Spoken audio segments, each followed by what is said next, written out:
Good to be here with you all again.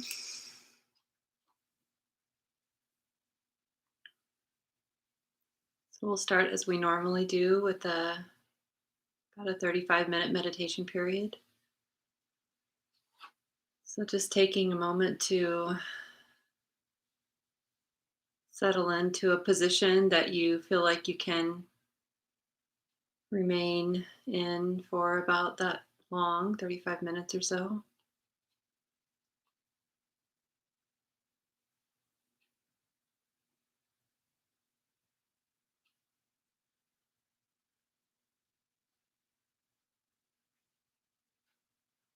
Feeling the energy in the body settle.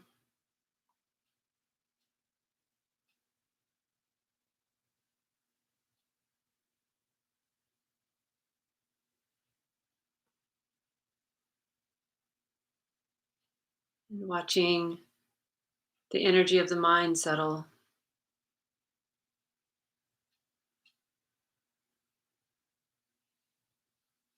Realizing how little it takes for this mind body experience, this whole system to do what it does, what it knows how to do. And perhaps it was just that very simple, maybe even subtle intention to be here, to meditate.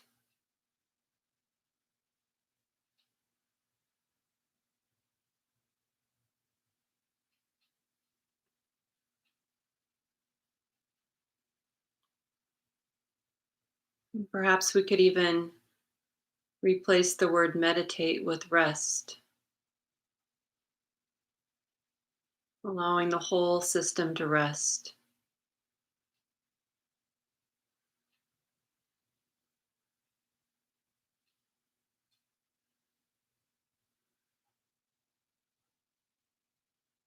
And what does that mean for the whole system to rest?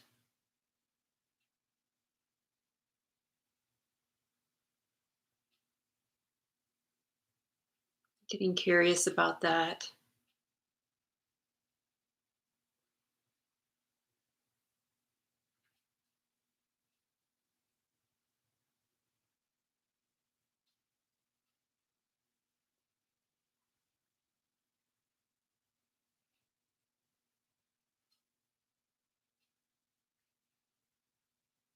Is it possible to be present, awake, and engaged,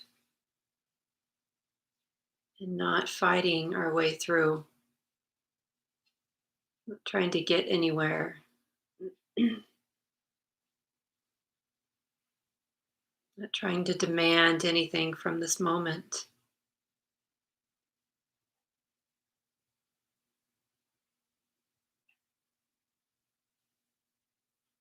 And maybe this is what we mean by rest. No demands. Heart, you can be any way you want to be.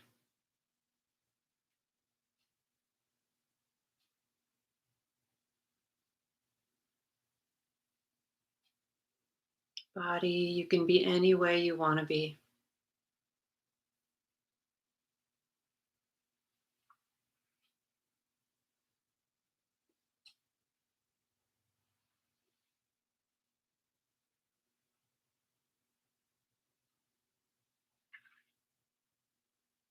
I'm curious about how that is.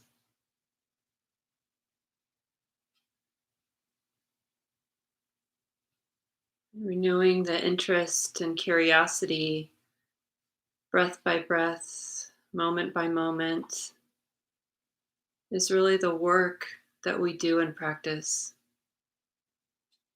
Anything more than that is too much. You just need enough interest in the body, interest in how the heart is relating to this moment,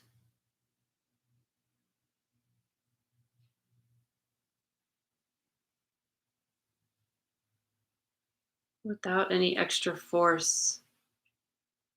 of wanting this heart mind to be a particular way, wanting it to be calm, not distracted, not thinking.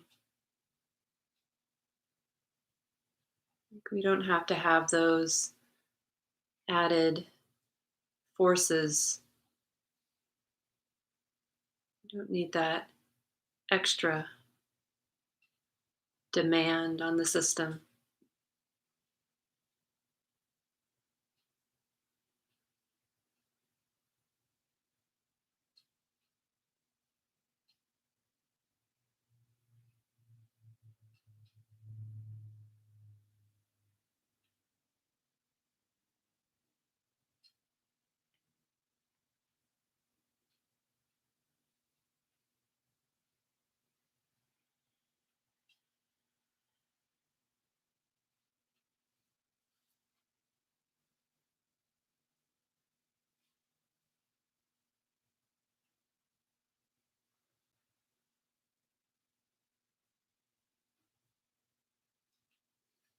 So any experience that's being known has arisen lawfully as a result of causes and conditions, not because we made it that way.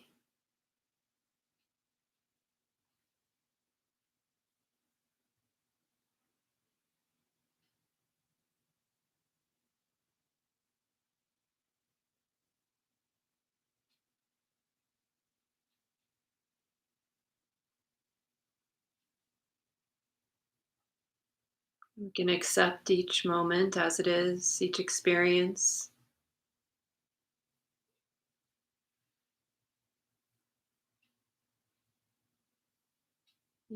each sensory experience,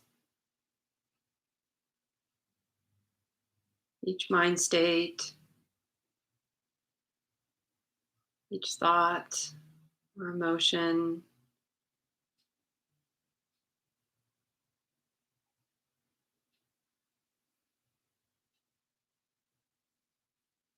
Don't need to force anything away. Just accepting, yeah, it's like this right now. This moment has arisen because of causes and conditions, not because I made it this way, not because I'm to blame.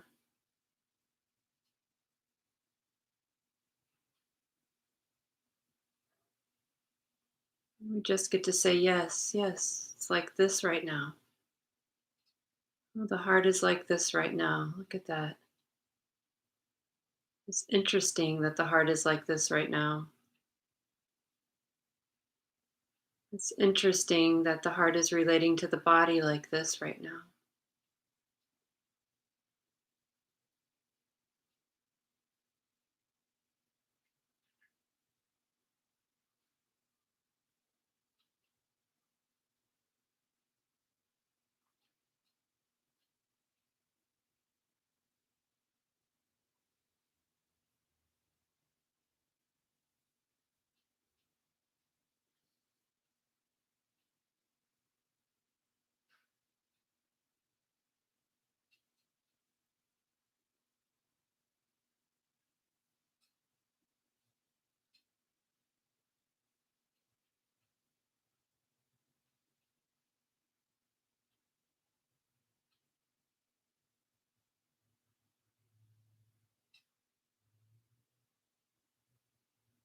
And when, with curiosity, we look, and what we notice is this sense of no. No, no, it shouldn't be like this. I don't like this. I don't want this. Well, then we get to be interested in that. Well, isn't that interesting? The heart's like this right now. What's that like?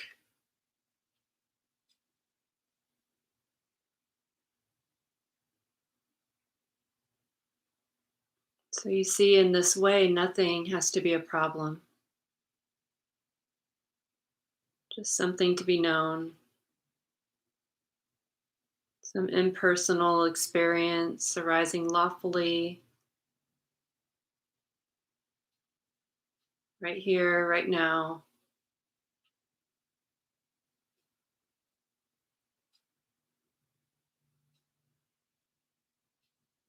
No problems.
Take a minute to stretch your legs if you'd like to.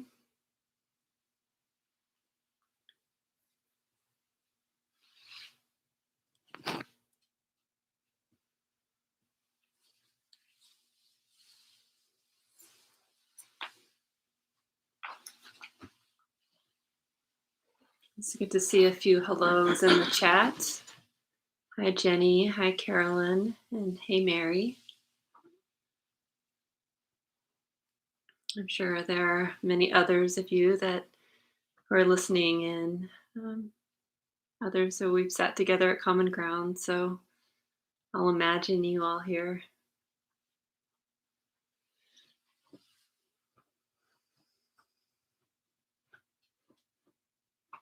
Patrice and Tony.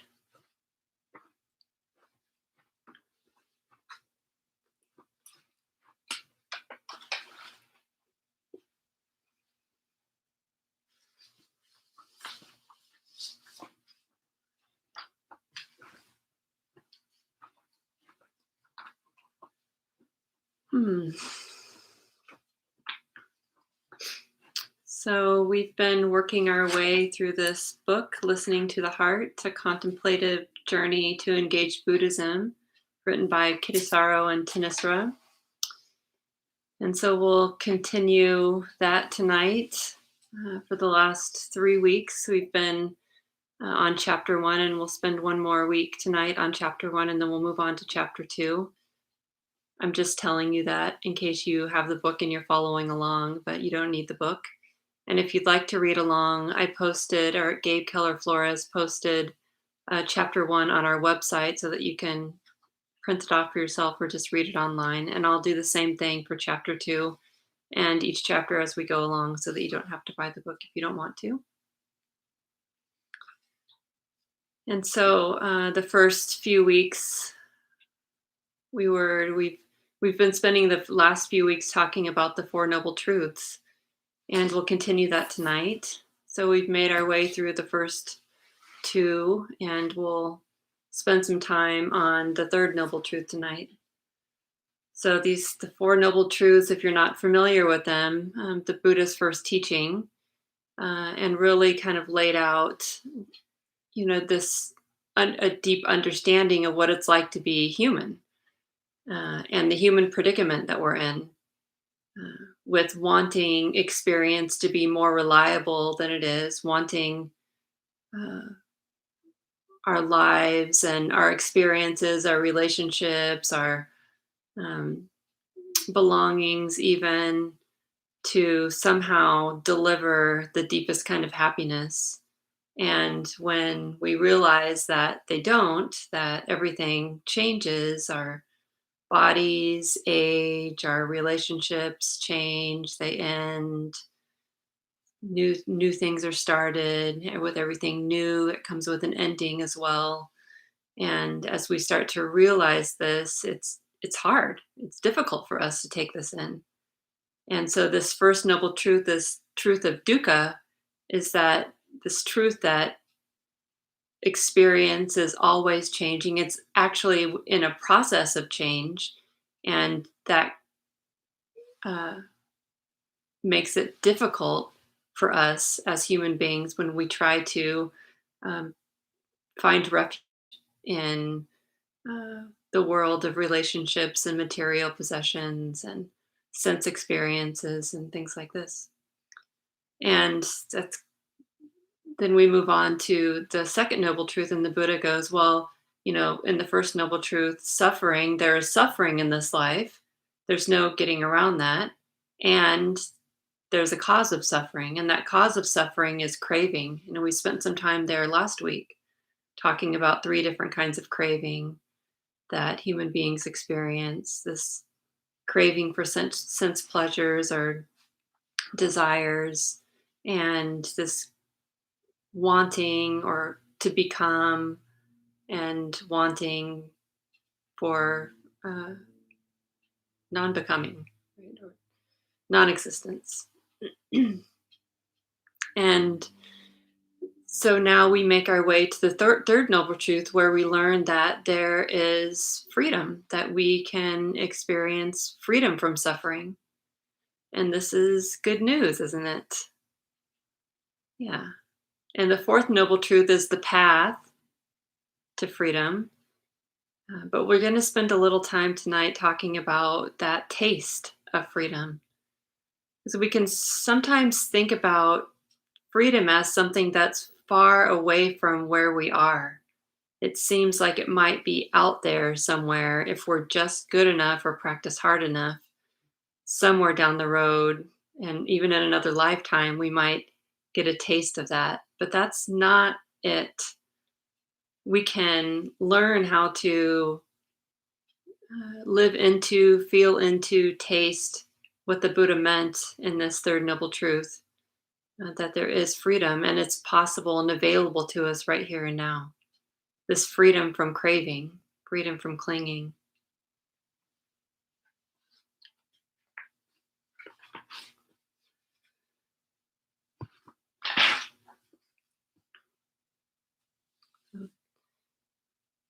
This is from the Samyutta Nikaya. This, the Nikayas are books of the scriptures, basically. So they're collections of the teachings that were written down after the Buddha had passed, actually. But the it was an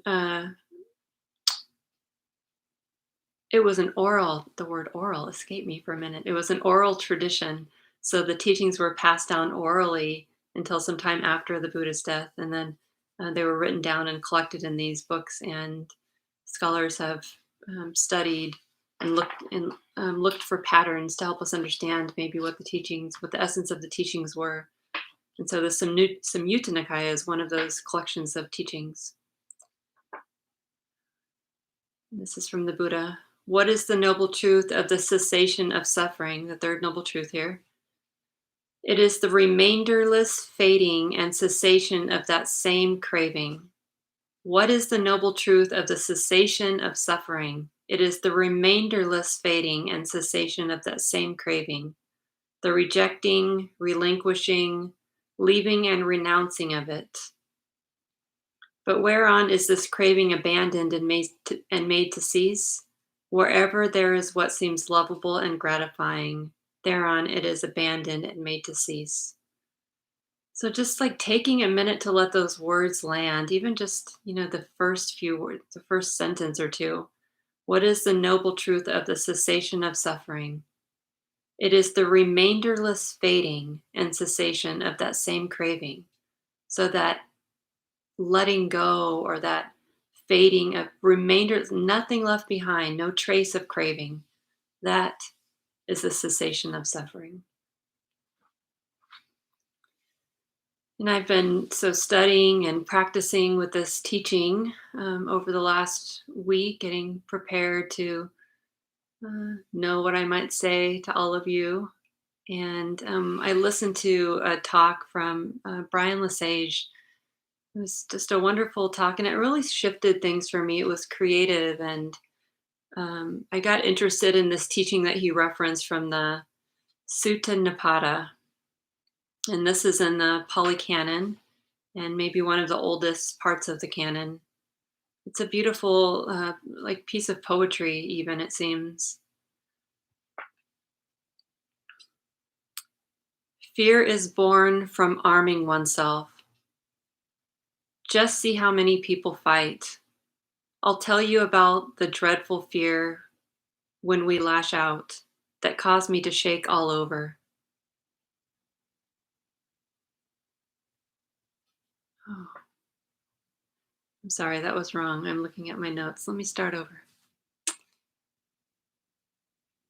Fear is this is really maybe perhaps what inspired the Buddha to practice. So we can listen to it from that place of inspiration, and knowing that the Buddha was somehow inspired, and see if there's something in here that we can uh, take for us, maybe to inspire us to keep practicing. All right. Fear is born from arming oneself. Just see how many people fight. I'll tell you about the dreadful fear that caused me to shake all over. Seeing creatures flopping around like fish in water too shallow, so hostile to one another. Seeing this, I became afraid. The world completely lacks essence. It trembles in all directions. I longed to find myself a place unscathed, but I could not see it. Seeing people locked in conflict, I became completely distraught. But then I discerned here a thorn, hard to see, lodged deep in the heart. It's only when pierced by this thorn that one runs in all directions. So that if that thorn is taken out, one does not run and settles down. Yeah, so just reading this beautiful piece of poetry that might give us some insight into the Four Noble Truths. It seems like they're all here. And what I appreciate about this is it's really set in a relational context. So it is pointing to how, how counterintuitive it is for us, but really true that, that first sentence, fear is born from arming oneself. Isn't this kind of a natural way that we think we need to protect ourselves by somehow arming ourselves with whatever we have to arm ourselves with? Sometimes words or um, slander or uh, fierce emotion that we might hurl around in the world uh, out of some reactivity, not really with mindfulness. So fear is born from arming oneself. It just causes more fear. Just see how many people fight, right? Causes more fear. And really like pointing to all um, how this question of like, can we really be safer when we lash out? So fear is born from arming oneself. Just see how many people fight. I'll tell you about the dreadful fear that caused me to shake all over. So, this sort of waking up to the way that we play out our conditioning in our lives and all of the forces that flow through our hearts, the forces of greed, the poisons of greed and ill will and delusion that flow through this heart and actually create some havoc in the world. Yeah. So, it really is like pointing to this impersonal. Perhaps we can see that from this, how impersonal it is that these forces flow through the human experience, and yet we are in this position to do something about it. Seeing creatures flopping around like fish in water too shallow, so hostile to one another, the violence of acting out these habits of greed and hatred, ill will, delusion. Seeing this, I became afraid. It's like waking up to the reality that there is this collective experience that we each contribute to. This world completely lacks essence. It trembles in all directions.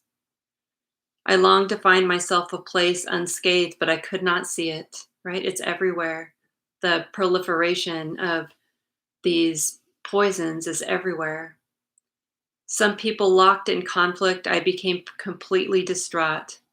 But then I discerned here a thorn, hard to see, lodged deep in the heart. Ah, some insight into the second noble truth. It's only when pierced by this thorn that one runs in all directions.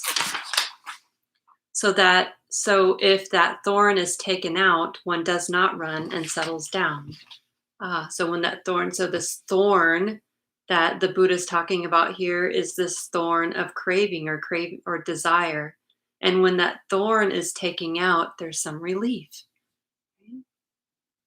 And and we can. So this is such a beautiful description to me of perhaps how the Four Noble Truths play out in our lives and contribute and set something in motion in the world.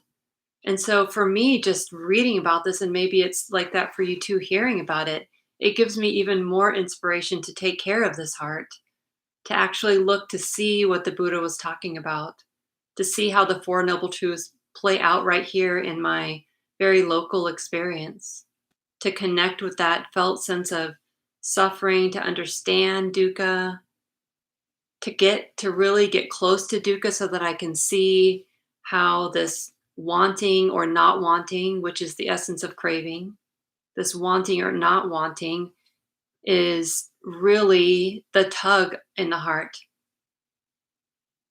Like yeah, it's really the tug in the heart here. And when that thorn of craving is removed, then one does not run.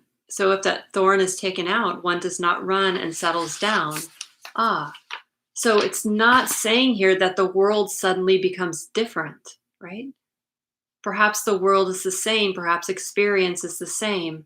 There are a range of experiences, pleasant experiences, unpleasant experiences, but it's the relationship to those experiences that cause the pain, that cause the suffering in our hearts. The cause of violence is all of this wanting and not wanting, all of the craving. So our society reflects the heart and mind of each individual in it in this collective way. So what we do with this heart, how we understand it, and how we take care of it really matters, contributes to our collective well-being, if you will.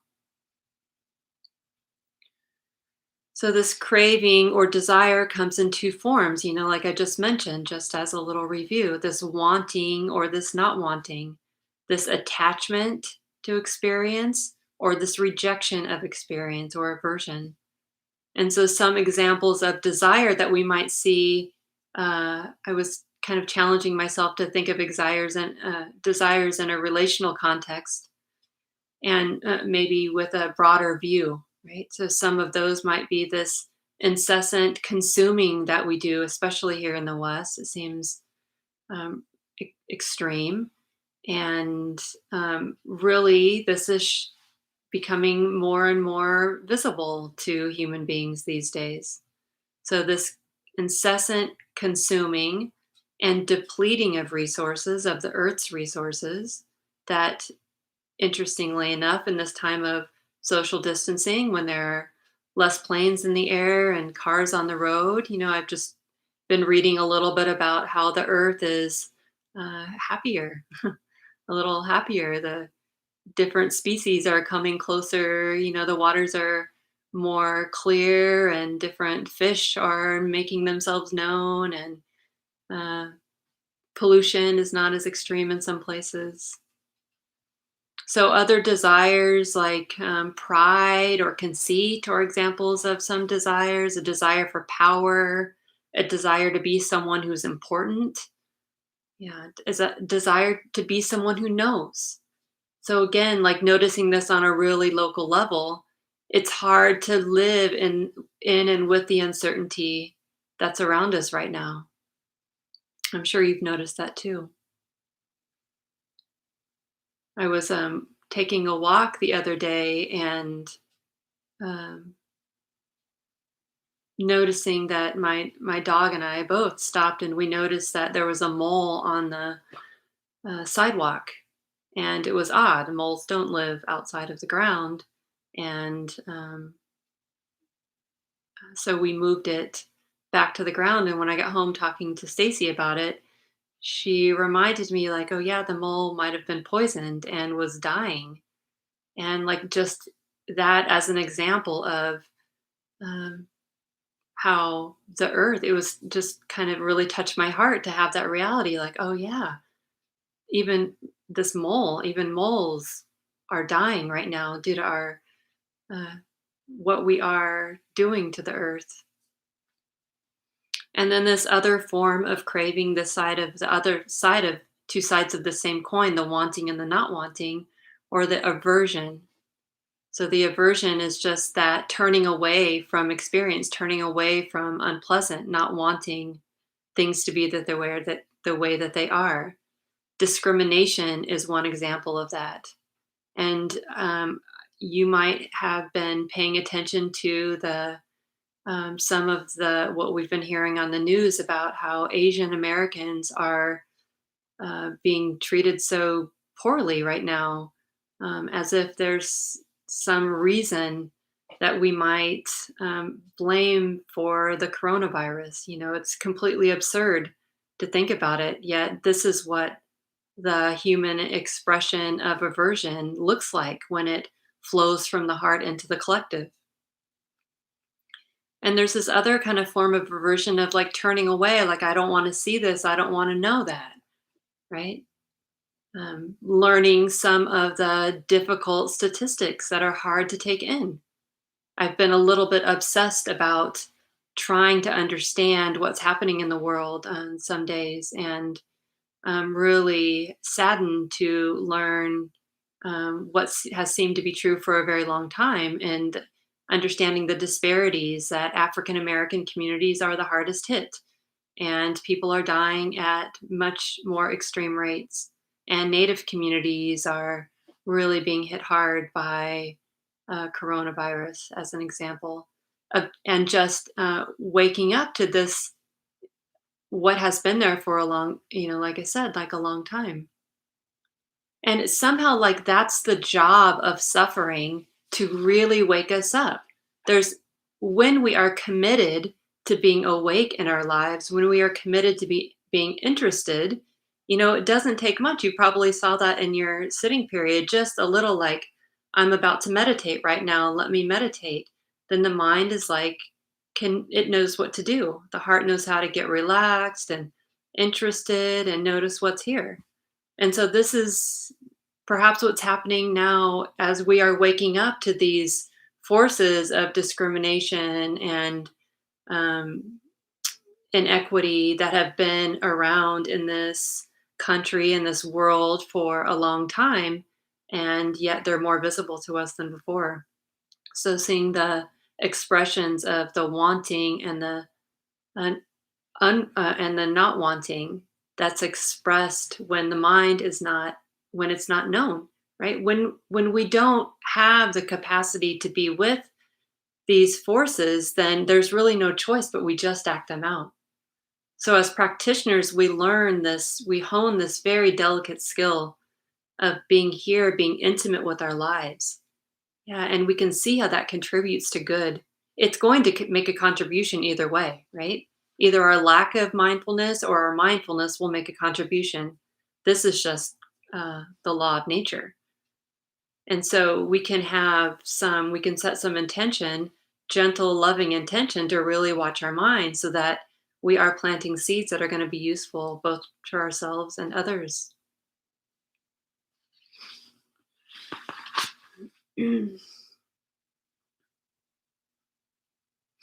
So the relief of pulling out the thorn, the third noble truth, is what we're going to spend some time on tonight.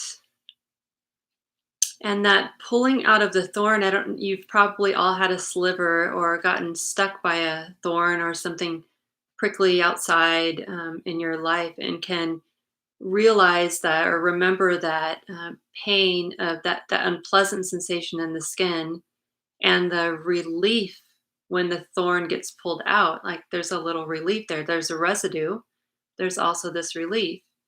But the beautiful thing about this third noble truth, the insight, it was beyond, this insight is beyond uh, tolerating unpleasant, right? It's actually a much deeper insight than tolerating unpleasant. It actually points to the reactivity that causes chaos, right? That not liking the unpleasant. The reactivity that causes chaos is just, it's not just personally, but in this, as this poem points out, it's in the collective also. So it feels like this is a time of reckoning for us as a human species, really. A reckoning with our bad habits, the energies that have created chaos and havoc in the world. It's really hard to deny the bad human habits that have led us to this point in time right now. Yet we have to remember that these habits aren't personal. So it can, and that when we take them personally, the reaction to that is quite easily to blame or condemn but realizing that only sets something else in motion that is also not helpful. So taking care of that, turning and looking at that thorn that's there. Oh, this pain of wanting the world to be different, wanting this heart to be different. And really, in that moment, being fully responsible for what comes from that. So if I don't take care of this pain, this suffering here, then I can trust that something, the response, may very likely not lead to anything useful in the world. And if I can take care of this pain, the suffering, and really understand the wanting, and that's the actual thorn, it's not the experience, right? It's not the thing that the craving is wanting. It's actually that craving that's causing the pain in the heart. If I can learn to take care of that and watch it with mindful, loving awareness with as much patience as possible and watch that fade, then I have a fighting chance of setting something in motion that is really useful in the world. And we know that feels good when the heart lets go.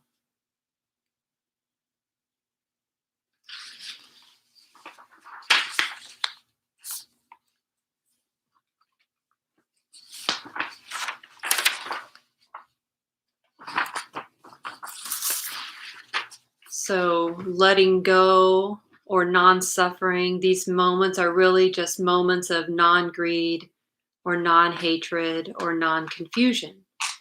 The absence of the three poisons, the absence of greed, any form of greed or wanting or craving, any form of aversion, not wanting, hatred, ill will, and then the absence of delusion, confusion, ignorance, any of this in the mind.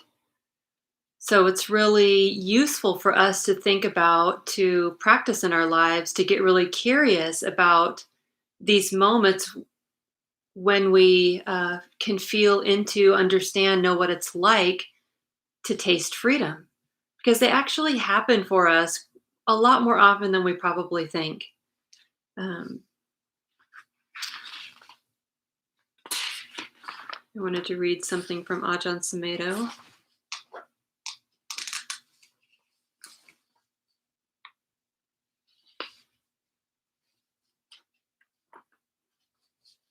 Ajahn says, people rarely realize non-suffering because it takes a special kind of willingness in order to ponder and investigate and get beyond the gross and the obvious. It takes a special kind of willingness in order to ponder and investigate and get behind the gross and the obvious. It takes a willingness to actually look at your own reactions, to be able to see the attachments and to contemplate, what does attachment feel like? So this is the first step, and maybe not the first step because there's probably a step of recognizing dukkha and the first noble truth. But this is a step towards feeling into that, tasting that freedom that is promised, being able to ponder and investigate and get behind the gross and the obvious, to look at our own reactions, to be able to see our attachments and to contemplate, like, what does this actually feel like? What's it like in the heart to be attached to the world being different right now? What's it like to be attached to or to be aversive to all of the power, greed, and conceit that's flowing through the hearts of many, right? Many leaders right now, right here in this country, all over the world. What's it like to feel the force of that in the heart right now? Not wanting that. What am I going to do? I don't want that. So my choices are to either take care of that or to take refuge in that craving, which only sets something in motion that's not going to be helpful. Yeah. So taking care of it is the only choice we actually have. And understanding what it feels like, because when we know what it feels like, the heart doesn't want to be in pain, right? So we actually don't have to do anything except feel into it, know the felt sense of that craving. When the heart feels that felt sense of craving, then it naturally goes like, oh, no, sweetie, this isn't the way, right? So we just have to care about that for the heart to let go.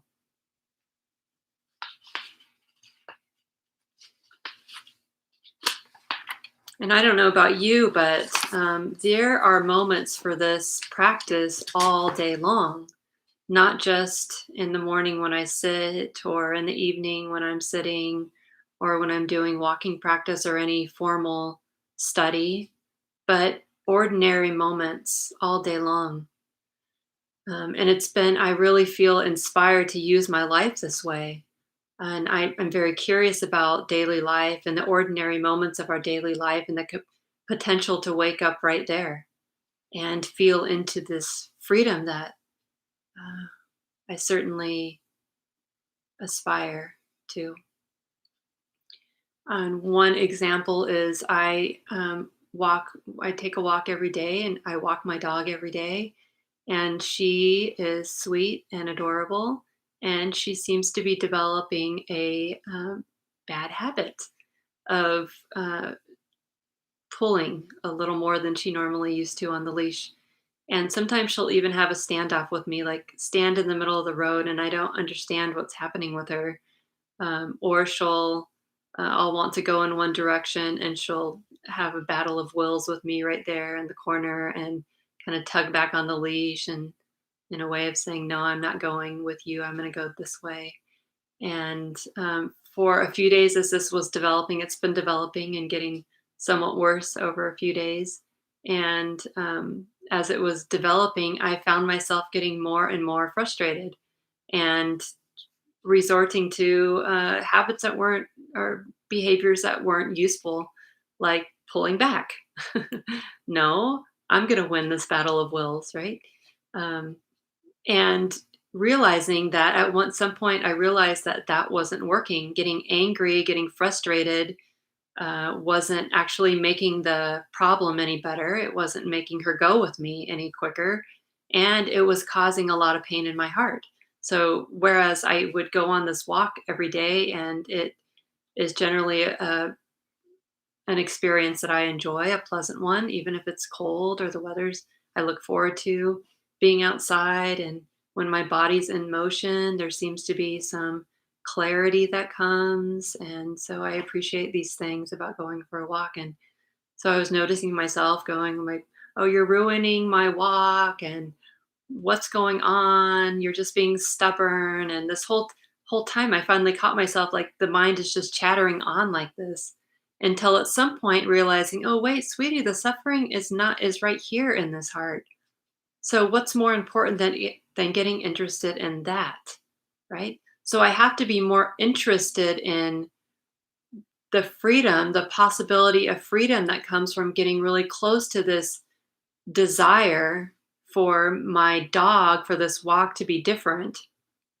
I have to get more interested in that than I do in this need to control experience, which is always, I'm always going to win. It's always a trap to just try to control.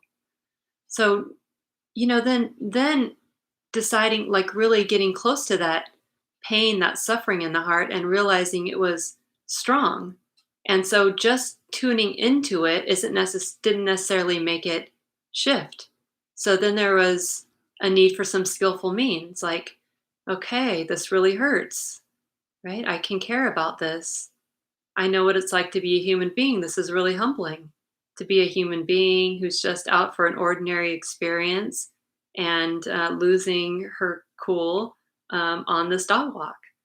And so just getting right there, and the kind of compassion was able to meet that experience with time, with persistence, with enough willingness to return again and again, to start over. Okay, how about now? Oh, still there. Oh, look at this. Interesting. The heart is still entangled. Oh, still wanting, sweetie. Look at this. Just like that. Again and again and again over this period of time, just noticing that little bomb of metta that was placed there actually was supportive. And so as, this walk progressed, then eventually there was a sort of peace, right? And it wasn't, and the peace was actually, it didn't require an absence of reactivity, right? Because there was still some reactivity, like not liking it, right? It was is less intense. It was more subtle, like, but it was still there. But the heart that was able to meet it, like, oh, this hurts. Yeah, yeah, yeah, yeah. There was a freedom that could be tasted, right? There was an actual letting go of the fighting the reactivity, right?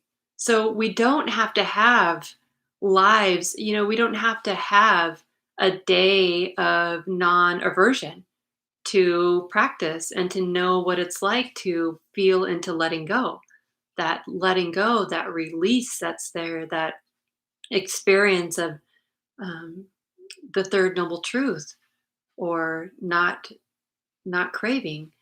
Yeah, we don't even have to not crave to know that, right? So there can be craving in the mind, and when the heart cares about that, it's not making it worse. It's right there in that moment, like, oh yeah, it's possible to be here in my life. It's possible to let go, to not set something in motion that's going to contribute to more destruction, more chaos.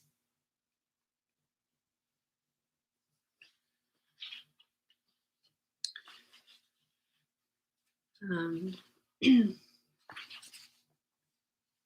so I wanted to read, I haven't been reading that much from the book, Listening to the Heart, but Kittasaro is such a wonderful storyteller. And so I wanted to spend a little time reading Kitasaro's words tonight. So a little bit more reading perhaps than I normally do, but hopefully it'll be worth it. So in the book, Kittisaro is telling his stories of when he was a young monk in Thailand, and his teacher was Ajahn Chah. And at one point, he got bitten by a centipede. And so apparently centipedes are very poisonous. And he says that he didn't obviously, and this is what he says, and it's obviously true. He's still alive. I didn't die, but my hand stayed swollen for 3 weeks.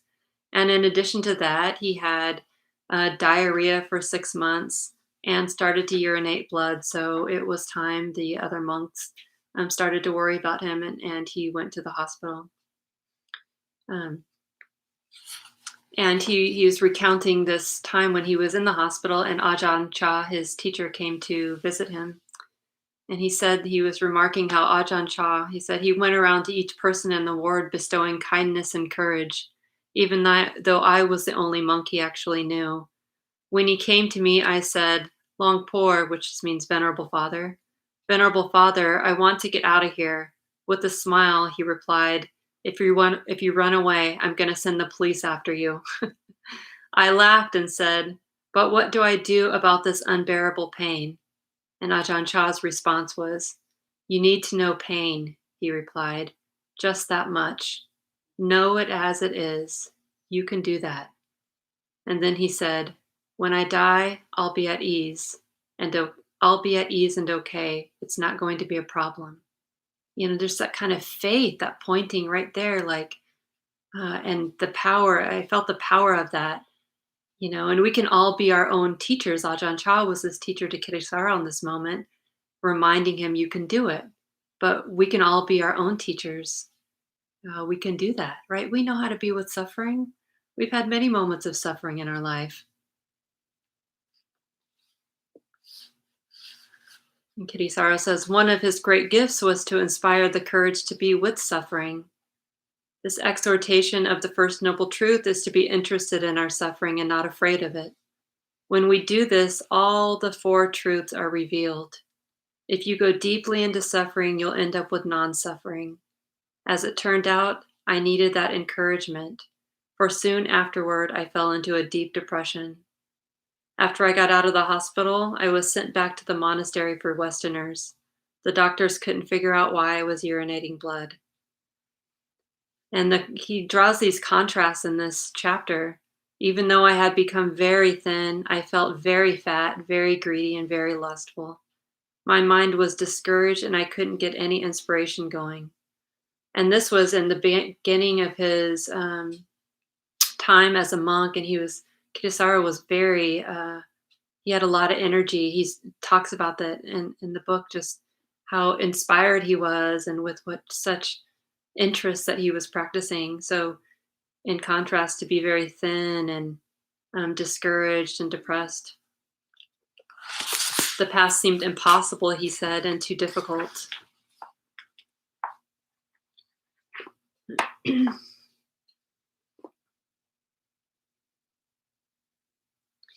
And because he was having such a hard time, he asked to go see Ajahn. So he was at the monastery for Westerners, and he asked to go to a different place where Ajahn Chah was to see him and get some support.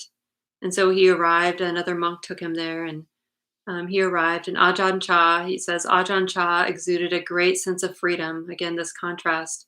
And he loved to use humor. You know, you can feel the vitality in comparison to how Kittisaro was feeling. A few words here, blessing there, consoling, fierce, gentle, challenging. He was liquid in his fluidity and mountain-like in his presence. He was masterful, and I was a wreck. He looked at me and grunted, "What's up?" I looked at him in his chair and said, "Venerable Father, I'm a mess. My mind is full of desire, and I feel depressed, miserable, and hopeless." Ajahn Chah grunted back. And then Ajahn Chah proceeds to tell him these two stories, two kind of opposing stories. One is a story about a squirrel, and in this story, it had a happy ending that he liked. And then another story was about a donkey, and he didn't quite understand it and didn't really like it. It didn't have an ending that he liked. So the story about the squirrel, it had this ending that it was very hopeful and inspiring. One day, the squirrel could do everything his mother could do. Um, and so Kittisaro goes on to say, "Why did he tell me that?" I wondered, talking about the story about the donkey, the one he didn't like. "For years, I would only remember the squirrel story and its happy ending. Just keep practicing, be patient, and everything will be all right," I told myself. It's a good story. I didn't like the donkey story so much and didn't want to think about it. But then slowly I began to realize its importance and have compassion for the donkey. I needed to learn how to accept and appreciate my own voice and my own limitations. Yeah, just that willingness to accept one's own voice and one's own limitations is very relevant today. You know, we don't have the kind of control that we perhaps want to have, even on our own minds, much less on the world. I certainly don't. I watch my mind all day and in some moments feel like, wow, sweetie, you've been practicing for a long time. And, there's this much aversion in the mind. It can be really humbling. But being willing to that willingness to accept the limitations, even of one's own mind, as a real teaching. Like, yeah, this is how strong the force of aversion can be in the mind. Yeah, let's not uh, pretend that it's not this way.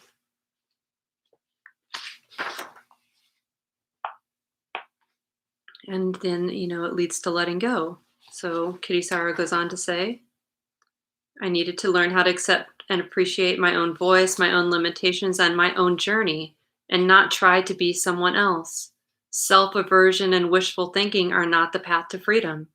The beauty of awakening is inherent within our nature, within this very body and this very mind. It grows and flowers naturally. Yes.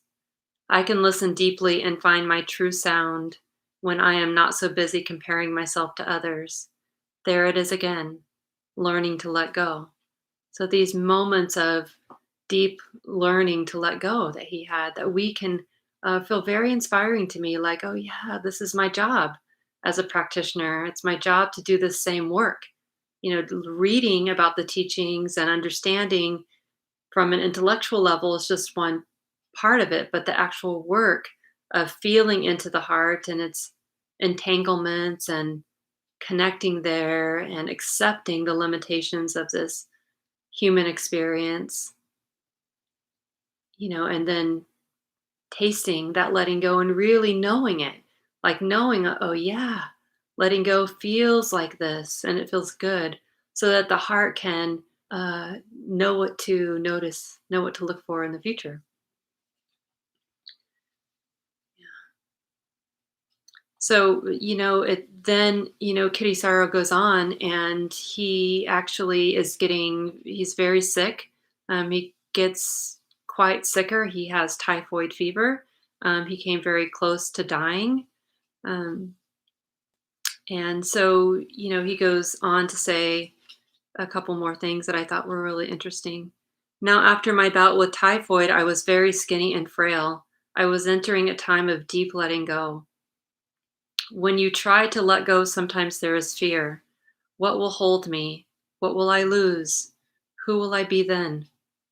My experience in Thailand and the subsequent years of debilitating illness had brought me to a place where I had to really let go. I found out you land where you have always already been, fully here and now, held by the ground of pure awareness. Then you can rest. It's so moving to me. I've read that so many times. It is so moving even now. You land in the place where you have already been, fully here and now, held by the ground of pure awareness. Then you can rest. You don't have to hold on. It's peaceful. Have you noticed that? That moment of just like, right? It doesn't have to be pleasant for it to be peaceful. It doesn't have to be pleasant. That was the dog walk teacher. I guess my dog is my teacher. Yeah, there doesn't have to be no reactivity in the heart to taste peace. In our ordinary state of consciousness, we are clinging all the time. When I had typhoid and was really sick, even holding a thought was exhausting. Holding anything takes energy. And letting go, however, there is deep relief. There are still sensory impressions, sights, sounds, and sensations. We are still alive, but when we let go, we trust something else. We let go of the struggle. We let go of looking outside for happiness and arrive in the ground of the heart. Non grasping and non rejecting is in itself nibbana. When we're so busy getting somewhere or getting rid of things, we don't recognize the unshakable stability of where we always are. So beautiful. The unshakable stability of where we always are. So, this letting go, this freedom that is pointed to in the third noble truth, is really about, on a very local level, having a non contentious attitude with the present moment. A non contentious attitude, like totally accepting, full acceptance of the way things are, even as messy as they can be.